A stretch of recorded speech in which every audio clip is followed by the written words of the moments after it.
Bismillahirrahmanirrahim. Alhamdulillahilladzi ja'ala al-fikra sirajal qulub biha yattadihul mahasinu wal uyub. Ashhadu an la ilaha illallah wahdahu la syarika lahu alimul ghuyub.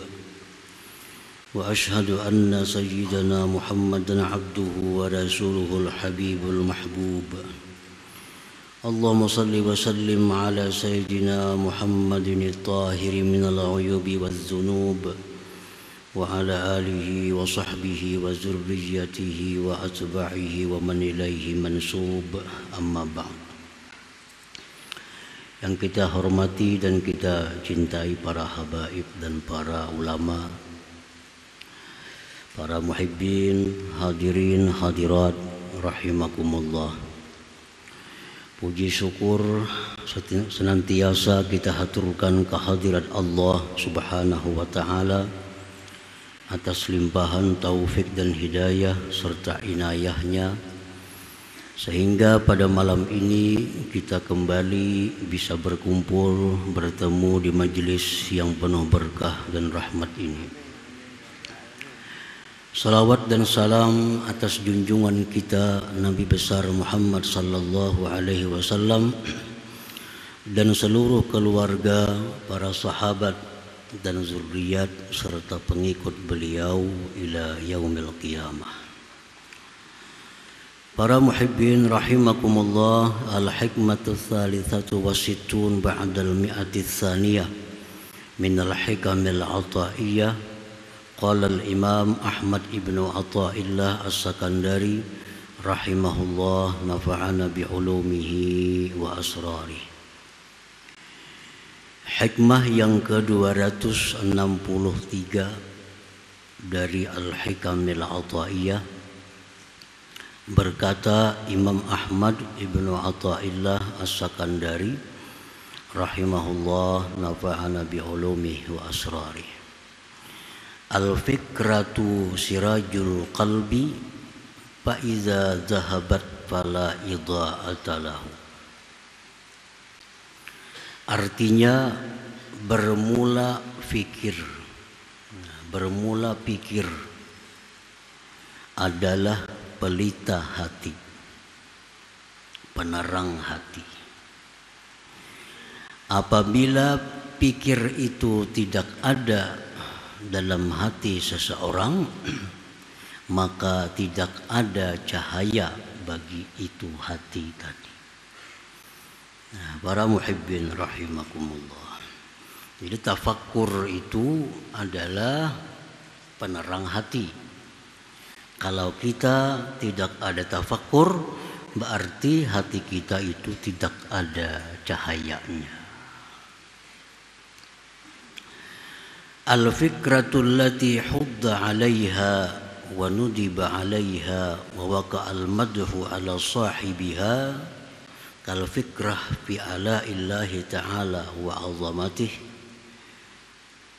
wa fi islahi qalbihi wa dinihi wa fi fana'id dunya wa gururiha wa khissati ahliha wa fil fikrati fi 'awaqibil umur wa amsalihha. Bermula pikir atau tafakkur yang dianjurkan atasnya, yang disuruh atasnya, yang jatuhlah pujian atas orangnya, yaitu seperti memikirkan ala illah ta'ala, nikmat-nikmat Allah subhanahu wa ta'ala, wa azamatih, dan kebesarannya, seperti keterangan yang telah lalu. Wa fi islahi qalbihi wa dinih, dan berpikir tentang membaguskan hatinya dan agamanya. Berpikir tentang membaguskan hati,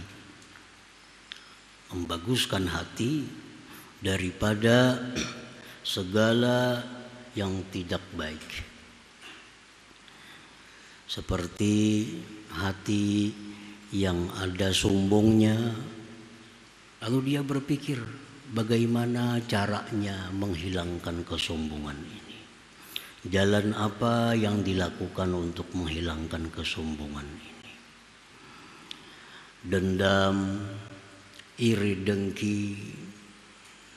Nah, itu sifat-sifat yang tercela yang ada di dalam hati itu kada akan bisa hilang kalau kita kada berpikir bagaimana caranya untuk menghilangkan itu.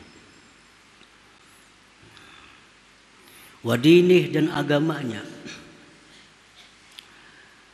Berpikir bagaimana wudunya supaya bagus, sembahyangnya supaya bagus, puasa, zakatnya, hajinya supaya bagus. Nah, berpikir kayak apa caranya supaya wudu kita ini menjadi wudu sempurna. Berpikir kayak apa caranya supaya sembahyang ini sembahyang yang bagus. Nah, ini tafakur yang dianjurkan pula. Wa fi fana'id dunya wa gururiha wa khissati ahliha, dan seperti pula berpikir tentang hilangnya dunia ini. Nah, tentang fananya dunia dan tipu dayanya dunia dan hinanya para pecinta dunia itu. Kita disuruh berpikir tentang dunia ini.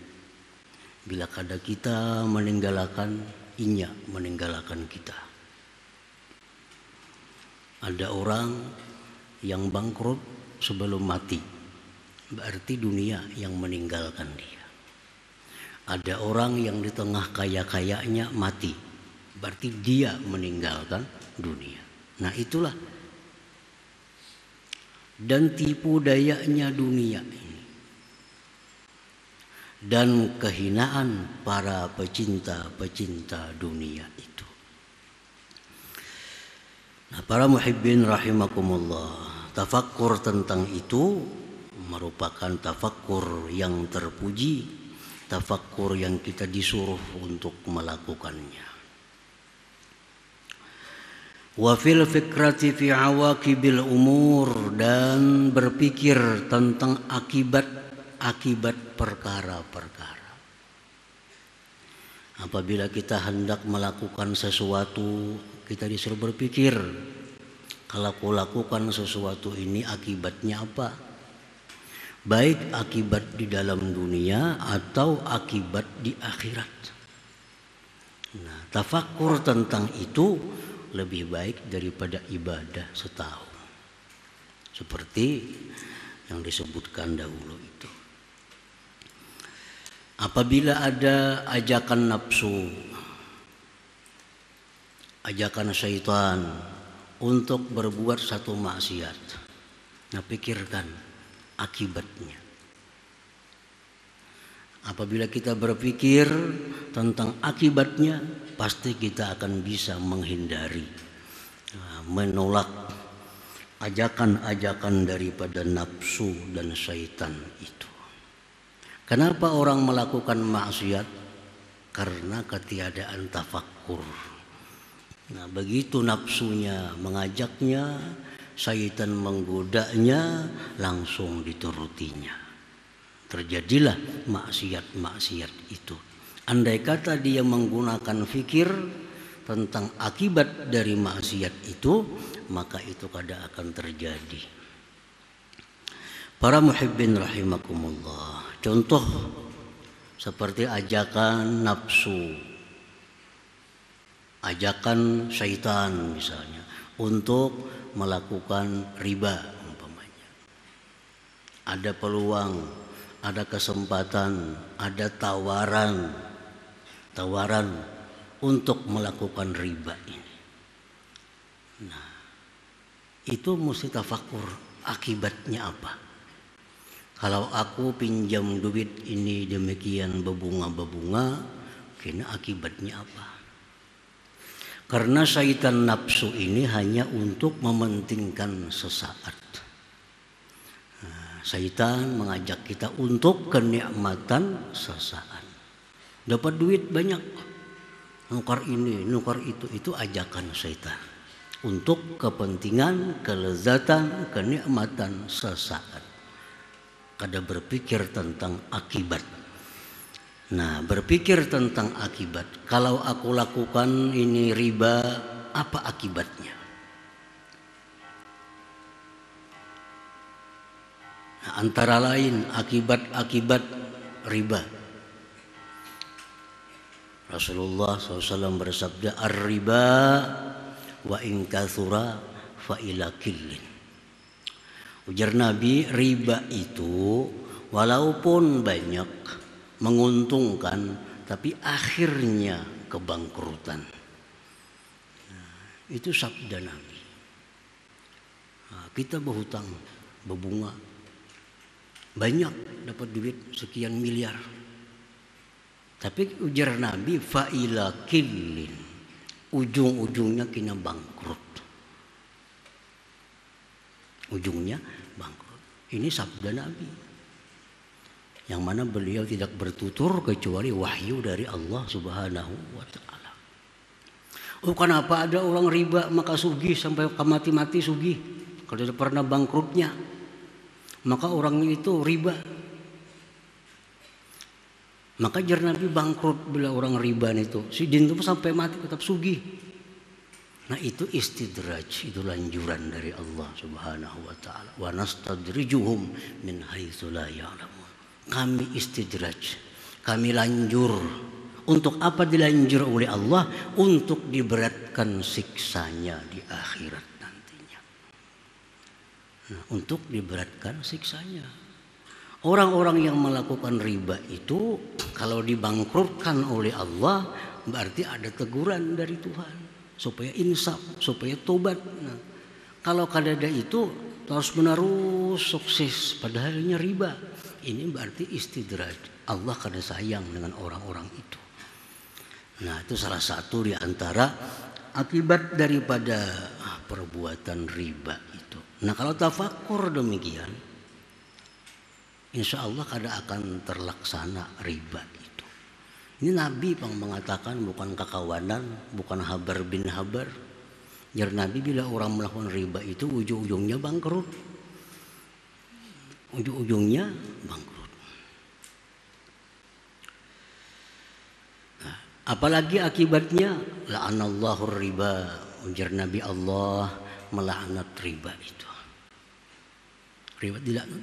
Kalau aku melakukan riba ini berarti aku dilaknatlah oleh Tuhan. Mun aku dilaknat oleh Tuhan, buat apa aku sembahyang? Buat apa aku puasa? Kalau aku jadi orang yang dilaknatnya. Nah, tafakur. Kalau ada ajakan, tawaran, kadang-kadang ditawari orang, kita berusaha mulai maju, datang tawaran supaya lebih maju lagi, dihutangi dengan cara bunga berbunga. Nah, tafakur itu, pikirkan itu. Bahkan Allah berfirman, yamhaqullahu riba. Allah akan menghanguskan, memusnahkan riba. Nah, ini lebih jelas lagi daripada sabda Rasulullah Sallallahu Alaihi Wasallam. Langsung Al-Quran mengatakan demikian. Bahkan dalam ayat yang lain Allah menyatakan, kalau kalian tidak berhenti daripada riba, berarti kalian berperang dengan Allah dan Rasulnya. Berperang dengan Allah dan Rasul. Itu ujar para ulama, menafsirkan itu, berperang dengan Allah dan Rasul itu satu isyarah, petunjuk bahwa orang ini matinya kada membawa iman. Na'udzubillah min dzalik. Nah, kalau tafakkur itu kada akan ada riba pada kita. Nah, kita langsung tergoda. Susah sedikit, sakit sedikit, macet sedikit, ada peluang riba. Nah, ada berpikir. Padahal kesusahan ini hanya kesusahan duniawi. Kalau riba itu dunia akhirat sakitnya. Nah, tafakkur di situ. Nah, para muhibbin rahimakumullah. Ada lagi ajakan syaitan, ajakan nafsu untuk mengambil hak orang lain. Mengambil hak orang lain. Seperti korupsi contohnya. Ini mengambil hak orang lain. Ada godaan, ada ajakan dari syaitan. Ini kesempatan. Nah, kalau tafakkur apa akibatnya itu kezaliman mengambil hak orang lain, kadang akan terjadi perbuatan-perbuatan mengambil hak orang lain itu. Kenapa terjadi? Karena kadang ada tafakkur itu. Ini hak orang lain. Mengurangi takaran, timbangan. Kenapa terjadi? Karena kadang ada tafakkurnya. Kalau tafakkur betapa beratnya mengembalikan takaran yang kurang, timbangan yang kurang, ukuran yang kurang di akhirat, kadang akan kita melakukan itu. Apa akibatnya kalau kita mengambil hak orang lain? Pertama, fuqdanu mahabbatillah. Kita kehilangan cinta Allah. Nah, dulunya kita dicintai oleh Allah. Tapi karena kita hari ini mengambil hak orang lain, kita kehilangan cinta Allah itu. Nah, kalau kehilangan cinta Allah, akibatnya apa? Akibatnya amal ibadah kita kada dihiraukan oleh Allah. Kada dihiraukan Tuhan, kecuali tobat. Kita berbakti kepada Allah, kita mengabdi, tapi kita sudah kehilangan cinta Allah. Kehilangan cinta Allah. At-tardu min rahmatillah, kita dijauhkan dari rahmat Allah. Kalau kita mengambil hak orang lain, dijauhkan dari hak Allah, dari rahmatnya Allah. Az-zullu fid dunya, terhina di dalam dunia. Mungkin sekarang belum terhina karena masih berkuasa, masih kaya raya. Tapi kayaknya sudah hampir berkuasa. Nah, keluaran penyakit-penyakit yang 5 tahun telah lalu, 10 tahun telah lalu, sudah tua, mestinya menikmati masa-masa tua dalam penjara. Kenapa terjadi ini? Karena kada ada tafakkurnya. Waktu itu kada tafakkur. Taknya tafakkur, wah ini akibatnya. Nah, para muhibbin rahimakumullah. Naz'ul barakah, dicabut Tuhan barakah. Karena kita ini mengambil hak orang lain, barakah dicabut oleh Allah daripada kita. Maka bila barakah ini dicabut dari Allah, daripada kita, misal umur kita dicabut Allah berkah, maka umur kita selalu hendak maksiat kepada Allah. Nah, duit kita, duit yang dicabut barakahnya, duit ini akan mengajak kepada maksiat saja. Kendaraan kita yang dicabut Tuhan barakahnya, selalu hendak jalan ke maksiat. Nah, jadi orang yang mengambil hak orang lain itu adalah menyebabkan kehilangan barakah, bukan hanya dirinya, wa fi auladihi wa azwaji, dan anak istrinya pun hilang barakah. Anak yang dulunya bagus, dulunya saleh, berkah tuh ngarannya. Nah, begitu kita mengambil hak orang lain, kita menzalim orang, anak ini pun jadi anak yang kehilangan barakah. Akhirnya anak ini pun jadi orang yang ahli maksiat kepada Allah. Nah, itu akibat-akibat dari perkara yang kita disuruh memikirkan akibat itu. Para muhibbin rahimakumullah, Rasulullah bersabda dalam doa beliau, Allahumma ahsin akibatana fil umur kulliha.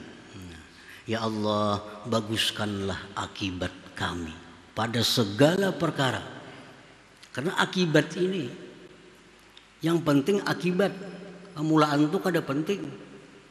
Orang belum lari, pemulaan palajunya. tengah jalan siup. Itu akibatnya kada bagus. Nang perlahan tapi akibatnya baik, juaranya. Nah itu doa Nabi, Allahumma ahsin akibatana. Akibat kami jadikanlah akibat yang bagus. Fil umur kulliha, pada seluruh perkara. Dagang kita dagang yang berakibat bagus, menuntut ilmu kita menuntut ilmu yang berakibat bagus. Nah semuaan Nabi minta kepada Allah, ahsin akibatana. Para muhibbin rahimakumullah. Jadi tafakkur yang kita disuruh dengannya antara lain adalah tafakkur tentang awaqibil umur, akibatnya.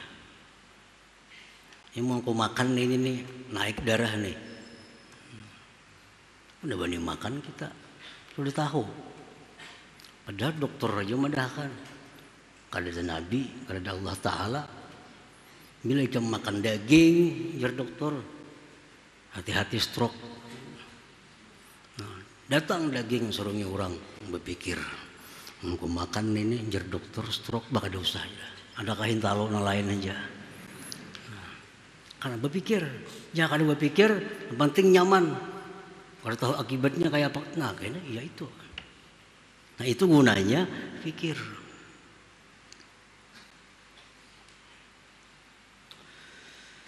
Jadi al-fikratu sirajul qalbi, fikir seperti tadi adalah pelita hati. Itu pelita hati. Bihi tanjali haqaiqul umur, dengan itu pelita nampaklah mana perkara-perkara yang sebenarnya. Nah, mungkin kita tarang, kita tahu namanya duit, namanya kertas. Mentarang. Amunnya kadap, nah kada tahu di duit, kada tahu di kertas, kukut semuaan. Dengan itu cahaya, nah, nampak jadinya perkara-perkara yang bujur. Fayazharu bihil haqqu haqqa wal batilu batila. Nampaklah, jelaslah dengan pelita, dengan lampu itu yang benar itu benar, yang batil itu batil. Nah, jadi supaya hati ini terang, kau melihat mana bujur, mana salah, salah satunya adalah al-fikrah atau tafakkur tadi. Para muhibbin rahimakumullah. Fal qalbul khali 'anin nur. Bermula hati yang kosong, yang sunyi daripada cahaya. Nah, nang kada berpikiran tadi. Ada peluang ambil, ada peluang ambil, ada hidangan makan, ada berpikiran. Nah, itu hati yang kosong dari cahaya, kal baitil muzlim, seperti rumah yang gelap gulita. Kita menuju lawang aja kada kawa. Menggelap gulita. Lawang lamari, juga lawang wisi. Nya kadap. Nah, kal baitil muzlim wala yakunu fil qalbil muzlim, dan tidak ada pada hati yang gelap itu illal jahlu, kecuali jahil. Nah, karena kita ini gelap, lalu kita kada tahu, lalu jahil. Wal ama, dan buta, wal gurur, dan terperdaya jadinya. Dikira kertas ini duitnya kadap, sekalinya kertas suara, sekali katarang. Nah, wal gurur, terperdaya. Jadi artinya orang yang tidak tafakur, tidak mau berpikir, itu akan mudah tertipu. Akan mudah tertipu karena ketiadaan tafakur di dalam hatinya tadi. Nah, al-fikrah sirajul qalbi, pikir itu pelita hati. Fa idza zahabat fala idha'ata lahu, bila mana hilang, tidak ada fikir, hati jadi tidak bercahaya lagi. Nah, para muhibbin rahimakumullah, kenapa kita mau sembahyang?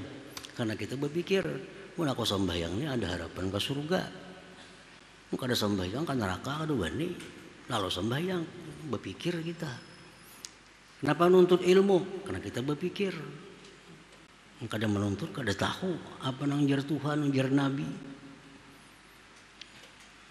Jadi itulah tafakur. Jadi jar Nabi tafakur sesaat. Lebih baik daripada kita beribadah setahun tapi kada ada tafakur dalam setahunan itu. Nah, kemudian hikmah yang terakhir dari Al-Hikam, hikmah yang ke-264 insyaallah taala. Ila hadratin Nabi sallallahu alaihi wasallam al-Fatihah. Nasta'inu ihdinas siratal mustaqim. Ya Allah biha, ya Allah biha, ya Allah bihusnil khatimah. Ya Allah biha, ya Allah biha, ya Allah bihusnil khatimah. Ya Allah biha, ya Allah biha, ya Allah bihusnil khatimah. يا رجل منه شفاعة صلوا عليه وسلموا تسليما اللهم صل وسلم